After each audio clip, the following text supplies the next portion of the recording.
G'day Earthlings, Dr. Rank here, and welcome to Gaming Legends, the show that has no need for non-existent knees. A few months ago I made a video about my attempts to beat Kirby Star Allies without the attack button, which was way more popular than it has any right to be. But I think we've neglected the B button long enough. It's the A button's turn now. How many jumps does it take to beat Kirby 64, the Crystal Shards? But first, it's time for Why Dr. Rank is an Idiot, with your host, Cedric the Wallaby. Back in the Star Allies video, you took 5 attacks to get through Heavenly Hall's Friend Style section. What you didn't realise, mostly because you'd only bought the game a week prior, is that there's a secret hell room in that level that bypasses the last wall, saving 1 attack. Additionally, the Star Ally Sparkler lets you fire shots with ZR if you're using a Pro Controller, which is normally assigned to the guard function. Factoring all this in, the actual score for Star Allies is 29 attacks, not 116. With my sins thoroughly atoned for, we can get to the rules. I'll be playing the Nintendo Switch Online release of Kirby 64 while avoiding the use of the jump and hover abilities. Additionally, for the sake of accuracy, only features available in the original N64 release are allowed. That means absolutely no save states. The run is complete when we win the final boss battle. Also, since the comments will yell at me if I don't bring it up, no, the picnic game at the end of each stage doesn't count. With the rules set, let's start level 1-1. Obviously, we aren't going to get very far by just walking.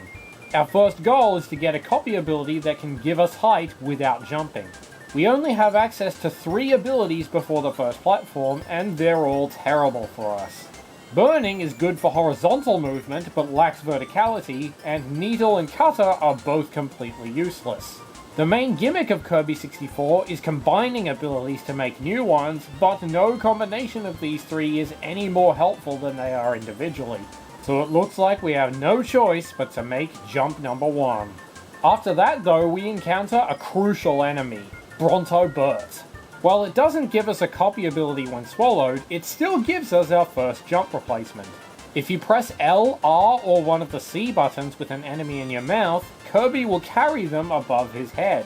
And if that enemy happens to be a Bronto Burt, it will immediately start flying, taking Kirby with it. Unfortunately, we can't attack enemies without losing the Burt, and we need to fight a mini-boss to progress through the level. This means we're immediately forced to make jump number 2 on the other side. Once we do that though, we can get another Burt by standing on the edge of this platform, and then use it to progress through the level. Eventually, we encounter a Poppy Bro, from which we can get the Bomb ability. Now, Bomb by itself won't help us get out of this valley. But if we quit the level from the pause menu, we can restart it with Bomb and combine it with one of the starting enemies. Needle plus Bomb will give us Exploding Gordo, which can technically travel vertically, but only a short distance. What we're interested in is Burning plus Bomb, aka Fireworks. Fireworks can let us gain a short amount of height up to 3 times in a row, making it comparable to a normal jump. It's also amazing in combat, dealing strong damage against almost every boss. There are some downsides though, like the lack of infinite flight. Additionally, once the 3rd explosion goes off, we're incapable of doing basically anything until we land. And if we trigger an explosion too soon after landing, the cycle won't reset, limiting our height options. Nevertheless, it is sufficient for the fight against Waddle Dee. Most bosses are fought on flat ground and can still be decent even if you lose Fireworks, but you won't be able to reach the Crystal Shard afterwards without it. Level 1-2 introduces us to Fireworks' other weakness. Semi-solid platforms in this game are more solid than usual, only letting you pass upwards through them if you manually jump. With Fireworks, this is a minor inconvenience at best and a soft lock at worst. 1-2 has 4 sets of semi-solids that must be jumped through, adding 4 more jumps to our total. 1-3 opens with a bomb enemy and a burning enemy on completely flat ground. If we ever lose our Fireworks, for example because I'm bad at video games, we now have a jumpless method of getting it back. We also get our first pole climbing sections, which are slightly more annoying. We can only grab a pole when Kirby isn't in the middle of exploding, and can only get off when he is. We also encounter a crystal shard that specifically requires the Super Cutter ability, which has no jump replacements. Looks like the true ending is probably not gonna happen. Level 2-1 has a room with rising sand threatening to crush you, but there's plenty of ladders to speed you up. Unfortunately, the exit is in the ceiling, and even 3 firework explosions can't get us high enough to reach the loading trigger. Throw another jump on the pile. 2-2 is mostly fine at first, aside from the crushing pillars, but then we're forced to change characters. While King Dedede might be useful in some Kirby games, here he can only gain height by climbing on poles. And even then, he still has to get off them. While the hammer can get him off, it doesn't give him enough momentum to get to most of the ledges. 2 more jumps for Dedede. 2-3 opens with this giant crocodile that is once again too high for even 3 fireworks. You could technically reach it from the nearby block, but the fireworks will destroy it before you get the chance. Add 1 more jump to the list. The end of the stage is underwater, but as a bonus challenge, I tried not to press A while underwater as well. It was going pretty well until I ran into a super strong current traveling downwards. We need to swim faster with A to get past this current, but I'm still not counting it as a jump. 3-1 has a pillar in the last area that's too high for fireworks. We could go under it, but then we'd be blocked by semi-solids. Luckily, this area is native to Brontoberts, which we can use to fly over the pillar. This does mean sacrificing our firework ability, but it's the last screen of the level, so that doesn't matter. Then there's level 3-2. The mini-boss is inside the cavern with 2 semi-solids beneath him. We need to jump through the bottom one to be able to reach him, but from there we can use fireworks to finish him off. Immediately after, though, is a log flume with Waddle Dee. This is basically an auto-scroller where literally the only input allowed is jumping. The good news is, colliding with something doesn't outright kill us, nor does it stop us from moving forward. The bad news is, we still take damage. Even if we enter with full health, we still need 2 more jumps to get past all the obstacles, and that's only if one of the jumps happens to pass through food. This only leaves us with 1 HP for the rest of the level, and I managed to get killed by the logs. Good thing there are more Brontoberts here. 3-3 is mostly a cakewalk as long as you stay out of the water. Also, this happened.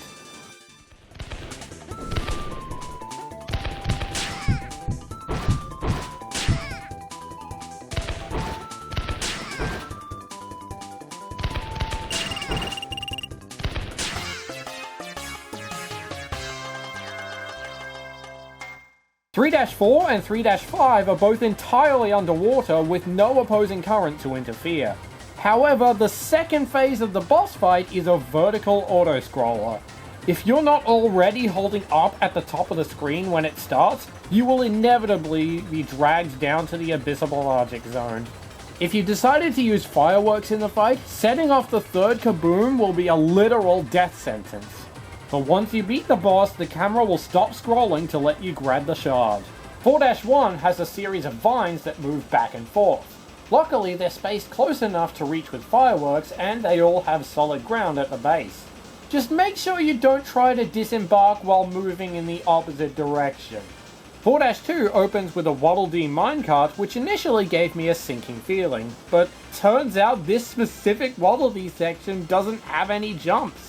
4-3 has some of the tightest and most dangerous platforming so far, but nothing insurmountable. Though one of the crystal shards requires you to make a shape with the blocks, and fireworks aren't exactly the most accurate sculpting tools. Then there's level 4-4. The volcano setting is fitting because this stage is absolute hell. Problem number 1? Another King Dedede section. While you can use the lava to damage boost past most obstacles, eventually you'll run out of health.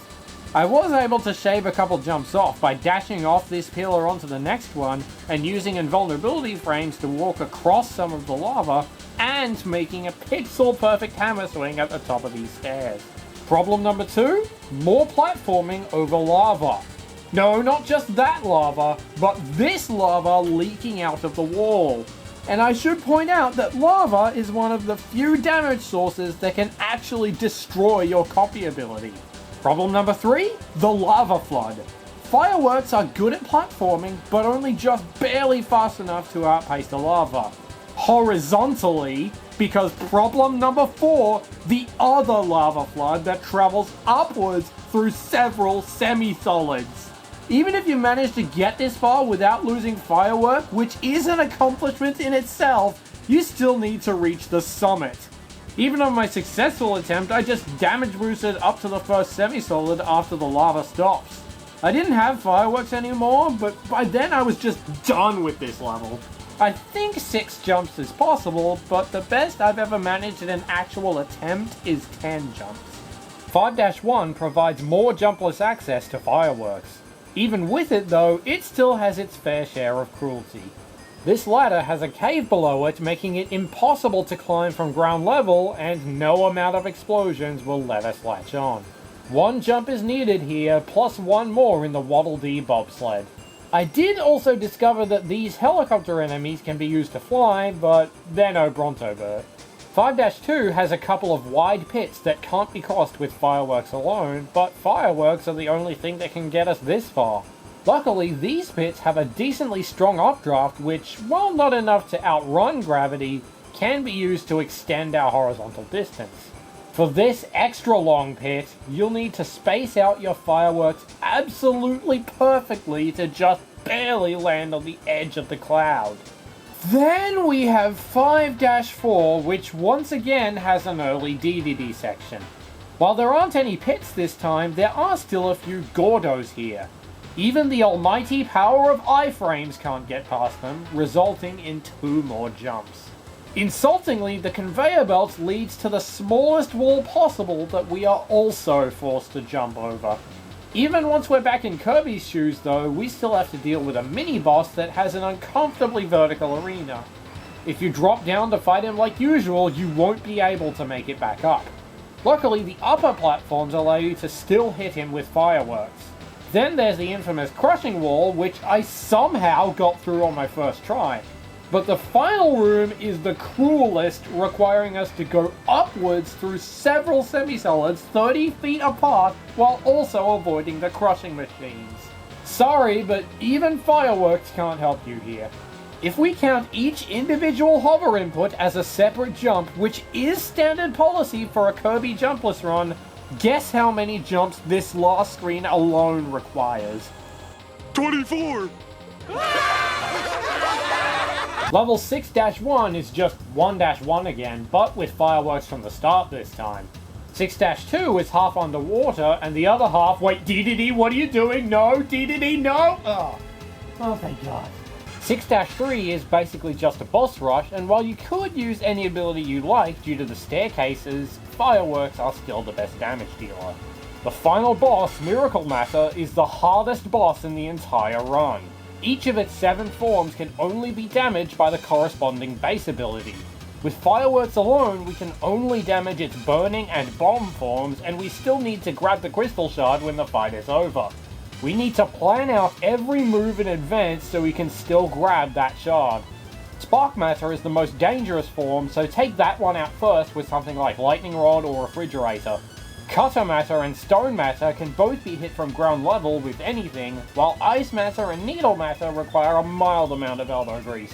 Finally, execute Burning Matter and Bomb Matter last so you still have fireworks when that last crystal shard spawns. With the planet of Ripple Star finally rescued in quotation marks, the Kirby 64 jumpless run ends with 52 jumps. Of course, Seamicraft will probably do it himself eventually, and will probably get this number even lower. And given the whole 4-4 fiasco, I wouldn't be surprised if he did. But in the meantime, if you want to watch the full playthrough of my run, I'll link the playlist in the description. That's all for now, and I will see you down under.